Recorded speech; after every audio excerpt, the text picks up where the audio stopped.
Hello everybody, Fiona Paltridge here again for another Artist Gang Tuesday for Donna Downey. And this week I'm bringing you an art journal page. Yes, an art journal page. And I'm going to use one of Donna's stencils and one of her signature stamps. So the stencil I'm using is called Fleurs, and it's a gorgeous vase. Vase? Vase. Vase. I'm going to say vase. It's a vase, and it has like a little bit of a tabletop with some writing in it. It's really cool. But what I wanted to do is I wanted to make it look really rustic, and like it was sitting on a shelf in an abandoned old house. I had this old piece of pattern 12 by 12 paper, which seriously in a lifetime I'm never going to use because, well, I mean, it looks like wallpaper. But having said that, it's actually going to make really cool wallpaper in this art journal. So I'm just sort of trimming a little bit of the excess off so I can actually go around my jar. And I tried to be a little bit particular with it, and then all of a sudden I realised that it didn't really matter because I was going to rip it up anyway, because I wanted it to look really old, like, you know, those old houses. I don't know, I've never actually seen one, I've only ever seen them on the movies, but like they're meant to be these places where, you know, ghosts live and nobody's lived in the house for years and years and years, and the wallpaper's just like falling off the walls. I'm using a gel medium, just any gel medium, and I've just watered it down a little bit so that it doesn't dry too quickly, so that way I can manipulate this paper over the top. And I'll just stick it down really, really lightly. I don't want it to be overly adhered, or else I'm not going to be able to pull up all the bits that I want to pull up to make it look really old. I've got a pair of scissors and I'm just trimming the edge. Trimming. I'm not really trimming at all. I'm kind of tearing the edge because I'm not a very straight cut. So I tend to find that if I tear paper, I do a much better job at that than I do cutting it. I do own a trimmer. I just don't tend to really use it for what it's meant to be used for. So I'm also running some water over the top of the paper. I mean, we all know how strong scrapbooking paper is not. So, you know, the instant that I put some water on it, we know it's going to break down. So if I just put some water over the top, you know, let it sit for a while, I should, this is the key word, I should be able to tear it off so it looks like really, really old wallpaper. So I give it a little go here with my scissors just in case. Yep, bonus, it's going to work. That's what I need. How cool is that? Old wallpaper. So now I'm just going to do the rest of it, fill it in, stick it down. I mean, the bits that hang off the edge of the page, you don't have to really worry about those. You can just trim them off later. And on this other side, I know it looks really piecey and like it's not one big piece, it's lots of little pieces because, of course, I didn't have another piece of paper the same. But it doesn't matter because, look, this is what I'm doing to it. I'm going to rip it off. So where those joins are, as long as the lines are going the same way, it doesn't really matter if it doesn't all fit together properly, because by the time I'm finished with it, seriously, it's not even going to barely look like wallpaper, or it's not going to resemble much in the way of paper at all. I get in here with a baby wipe because I find that it's starting to dry out a lot quicker than what I'd anticipated. Lots of tearing, lots of wiping with a baby wipe, a little bit more water over the top, and I'm just grabbing little bits of it and like literally just pulling strings of it and just trim the sides off.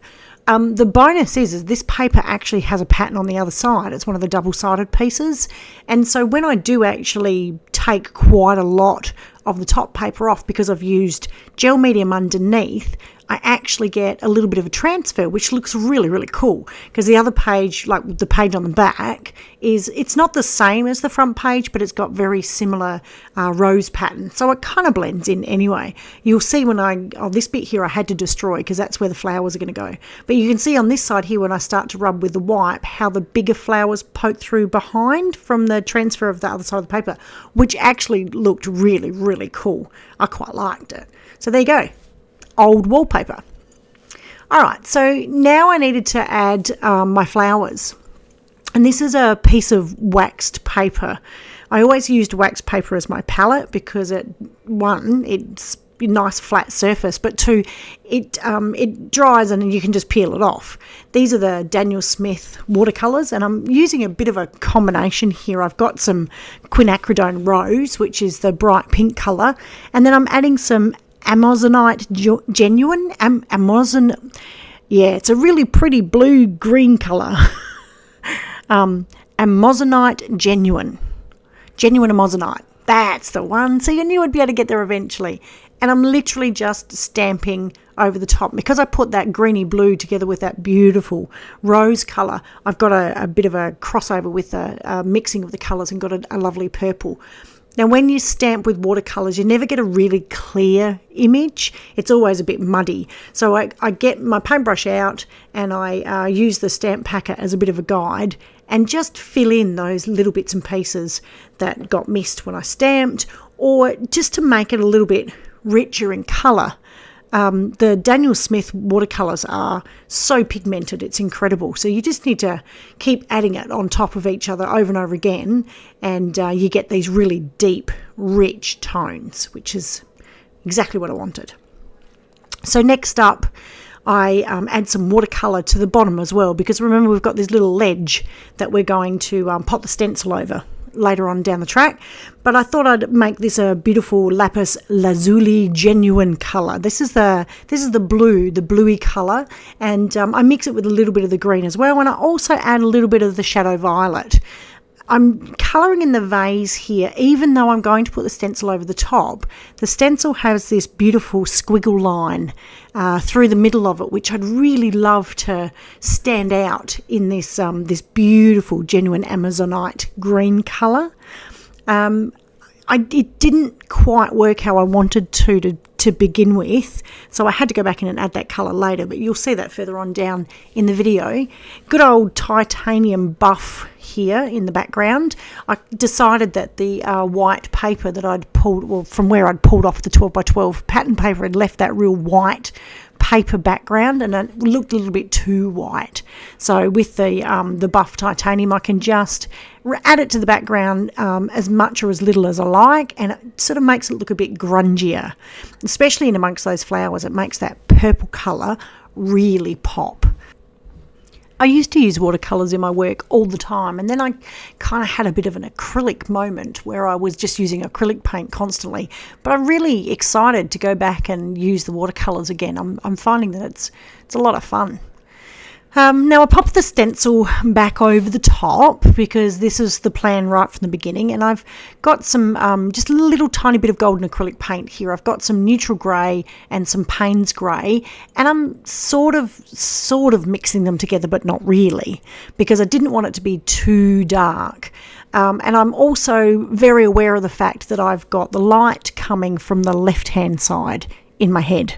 So on the right hand side it needs to be a little bit darker, so that's what I've got the neutral grey for on the right hand side, just to lighten up that Payne's grey, and then of course to go across the bottom because it's sitting on a shelf.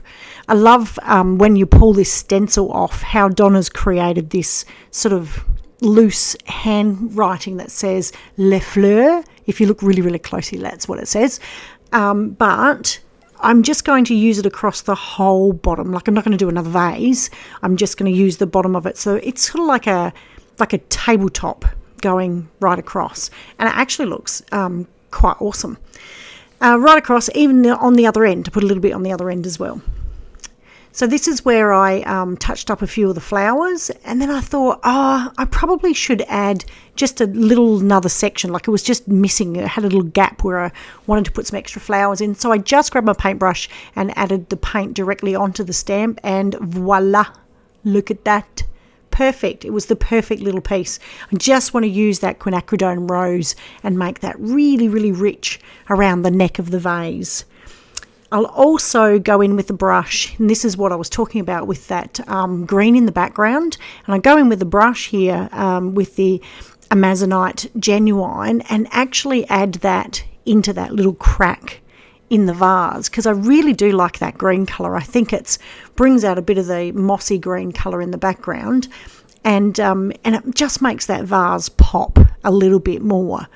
Now I'm starting to think, okay, so it's just a really solid colour, my vase. I need to add some shading and some toning to it, and this is where I end up using some of the neutral grey and the Payne's grey sort of mixed together to give a bit of a shadow along that bottom right hand corner of the vase. Again, I said that my light was coming in on the left-hand side. So I want to make sure that the left-hand side of the vase is left quite light. Not white, but much lighter. And the right-hand side of the vase, I need to add my shadow to. And so this is where I'm mixing a bit of the buff titanium buff colour in with a little bit of the Payne's grey and the neutral grey, just to add some shadow on that right-hand side where there wouldn't be the sun coming in. I don't know how else to explain it.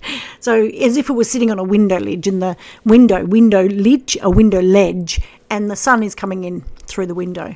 So it's going to be darker on the side where there isn't any light. Now I dry it with my heat gun because I want to actually draw around it with some lead pencil, and that's really hard to do on paper if it's still wet. This grip that I'm using here is it's more of a loose grip. It's kind of where I hold the very end of the pencil, so I don't have as much control when I'm writing or drawing. And then I get a little bit more of a sketchy feel to the pattern that I'm making with the pencil, instead of it being quite precise. You hear, see, bit too wet, needed to dry it. And now look how talented I am. I'm actually drying and drawing at the same time. It's a drying time. Look at that. So I've sketched quite considerably around the outside of the vase because I really wanted it to start to stand out, so it didn't just meld in with the table at the background. A little bit of writing along the edge, and it's pretty much almost done. The only thing that I wanted to add was a little bit of shade and shadow where the wallpaper meets the shelf or the top of the ledge, whatever you want to call it. And so what I actually did was I mixed together some of the Quin Rose and the Shadow of Violet and the greens and the blues, and I mixed it all together, and then I also added it in with a little bit of the grey. So you've kind of got this shade colour that you've created with all of your colours all mixed together at the end. Makes a really good shadow colour. And bring out the big guns. Not mucking around with this little brush. Bring out the big brush. And I do a little bit of a border around the outside of the page. And along the bottom, you can see the shadow starting to build up now. And then finally, I just come in with a little bit of the titanium buff and make sure that that other side is got that little bit of light on it. Did any of that make any sense? Actually, that's rhetorical. Don't answer it. I'll see you next time. Bye.